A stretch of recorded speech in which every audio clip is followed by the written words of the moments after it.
Assalamualaikum warahmatullahi wabarakatuh. Waalaikumsalam warahmatullahi warahmatullahi wabarakatuh. Selamat pagi. Apa kabar semuanya? Wabarakatuh. Baik, Bu. Baik. Untuk selanjutnya, untuk ketua kelas silakan untuk memimpin doa sebelum pembelajaran kita mulai. Muhammad Hussein, silakan dipimpin doa. Mari kan kawanku, sebelum kita mulai pelajaran hari ini, baiknya kita berdoa menurut agama dan kepercayaan kita masing-masing. Berdoa dimulai.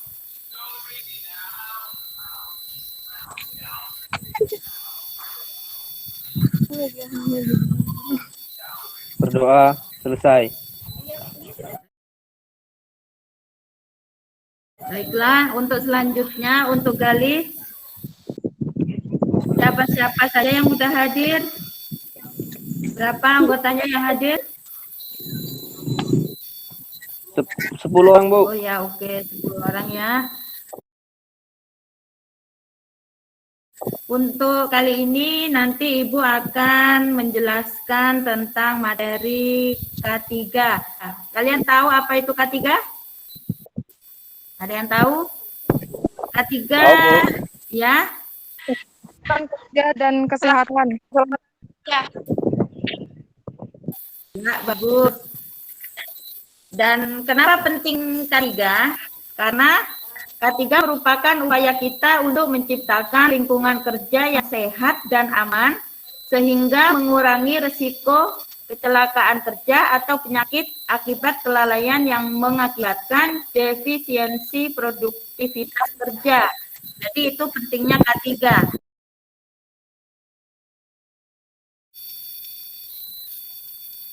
Kelihatan nggak? Kelihatan Ibu. Oh ya, kelihatan. Baik, silakan kalian simak ya. Materi kali ini adalah materi dasar-dasar budidaya tanaman. KD 3.2 menerapkan keselamatan dan kesehatan kerja atau dikenal dengan K3. Yang kedua yaitu melatih K3 dalam kegiatan produksi tanaman. Selanjutnya, tujuan pembelajaran setelah mengikuti proses pembelajaran, peserta didik diharap mampu dan dapat mendeskripsikan keselamatan dan kesehatan kerja. Yang kedua, menerapkan prosedur keselamatan dan kesehatan kerja. Yang ketiga, mengimplementasikan K3 dalam kegiatan produksi tanaman. Yang keempat, membuat laporan K3 dalam kegiatan produksi tanaman. Yang selanjutnya, mengikuti prosedur di tempat kerja untuk kesehatan dan keselamatan di tempat kerja.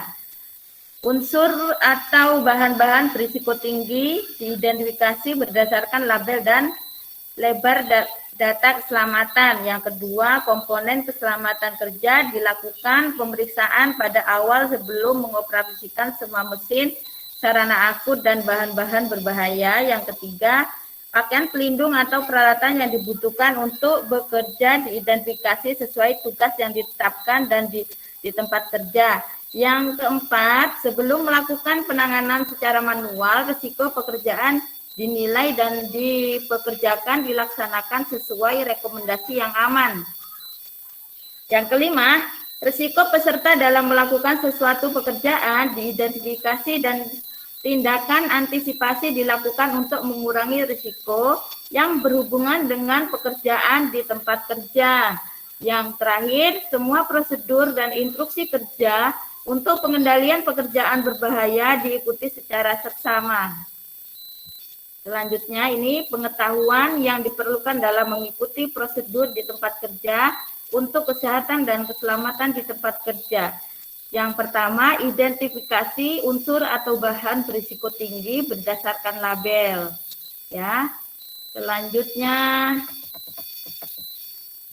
ini adalah bahan yang pertama. Di sini kita lihat tanda bahaya yang dapat kita identifikasi dengan benar.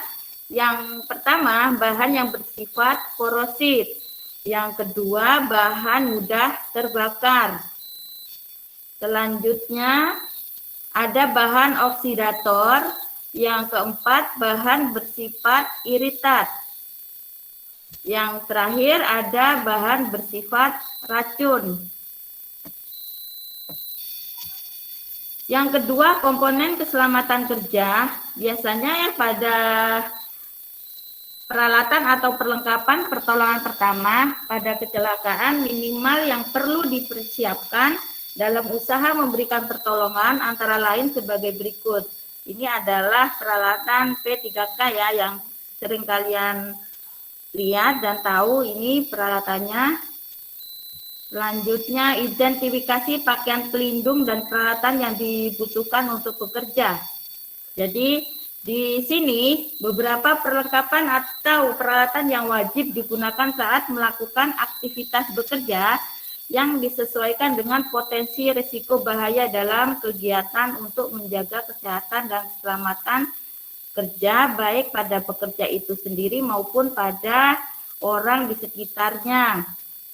Biasanya dengan menggunakan alat pelindung diri atau APD. Jadi di sini APD di sini disesuaikan dengan jenis pekerjaan. Misalnya di sini misal kita pekerjaan kalau di perkebunan kelapa sawit, contoh untuk perkebunan kelapa panen, APD-nya apa? Yang jelas APD panen, APD pupuk, APD semprot itu wajib digunakan di tempat kerja. Selanjutnya, penilaian risiko pekerjaan sebelum melakukan penanganan secara manual. A. Risiko. Yang kedua, analisa risiko. Yang C. Penilaian risiko dengan analisis kualitatif. Selanjutnya, risiko pekerjaan dan tindakan antisipasi untuk mengurangi risiko pekerjaan di tempat kerja. Yang pertama, risiko pekerjaan. Ada 2 tempat kerja di bidang perkebunan yang biasa dilakukan, yaitu di ruangan atau laboratorium dan di lapangan. Selanjutnya, pengetahuan yang diperlukan dalam melakukan tindakan kesehatan dan keselamatan kerja dalam kondisi berbahaya atau darurat. Yang selanjutnya, faktor penyebab kecelakaan kerja. Ada 3 faktor yang menyebabkan terjadinya kecelakaan kerja. 1 yaitu faktor manusia, yang ketiga faktor lingkungan, yang kedua faktor lingkungan, yang ketiga faktor peralatan. Tujuan sistem pelayanan kesehatan kerja memberikan bantuan pada tenaga kerja dalam menyesuaikan diri baik fisik maupun mental.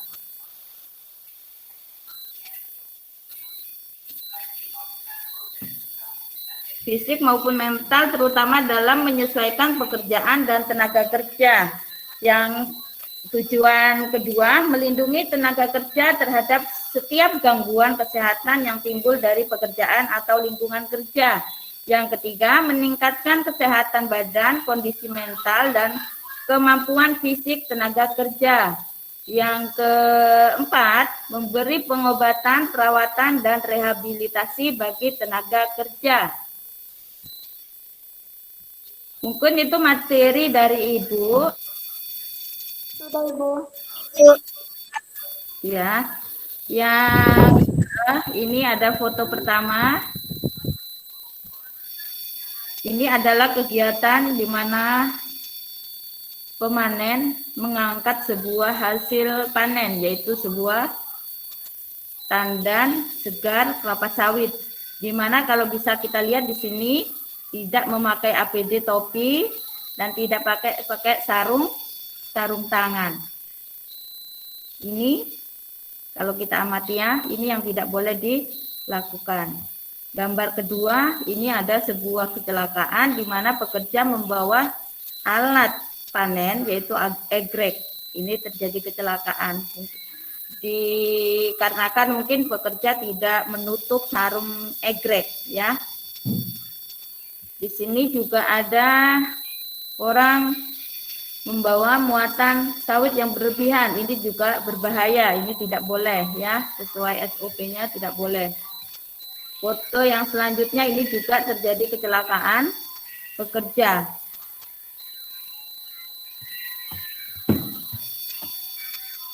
Yang ini bisa dilihat foto apa? Ada yang tahu?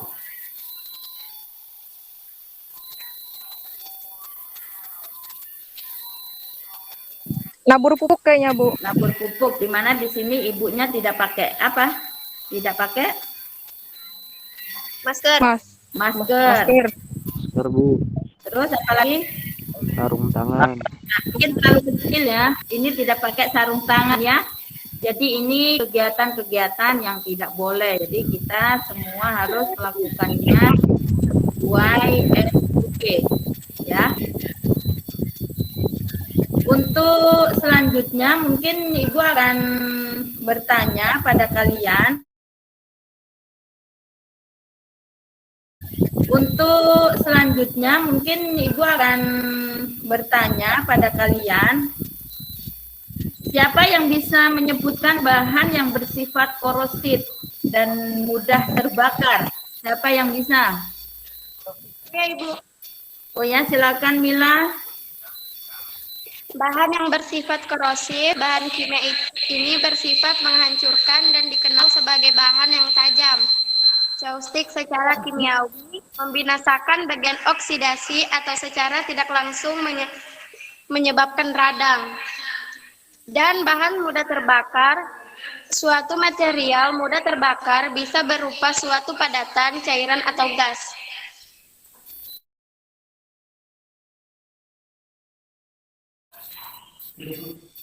Ya, silakan dipresentasikan Theo, baca.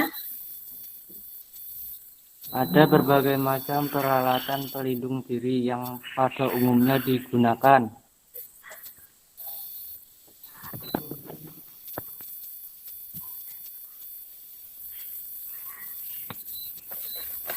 Ya, Disusun oleh kelompok 3, Theo Febrianto, Guzali, Novi Rahmawati. ya.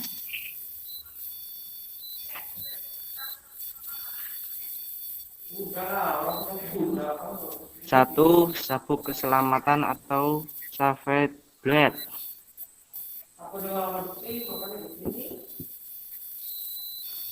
Kedua, ada sepatu karet atau sepatu boot. Lanjut. Yang ketiga, ada APD tangan termasuk jari-jari.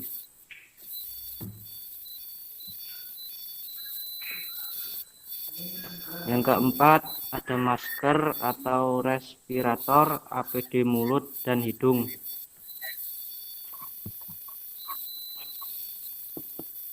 Yang kelima, ada penutup telinga atau ear plug, mouthpiece.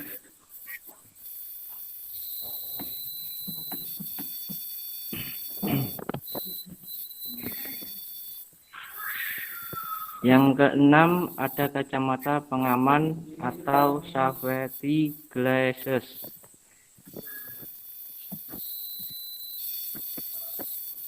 Selanjutnya, Yang ketujuh, ada alat pelindung kepala.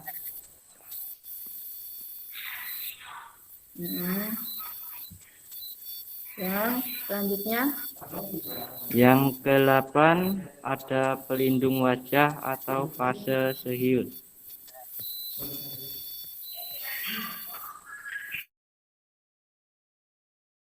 Marilah kita berdoa menurut agama dan kepercayaan kita masing-masing.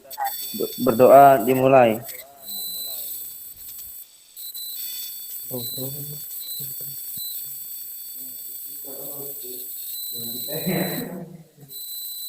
Berdoa selesai.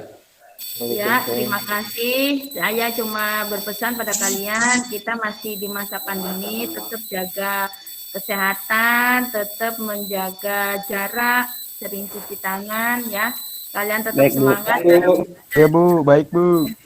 Dari Ibu saya cukupkan sekian. Assalamualaikum warahmatullahi wabarakatuh.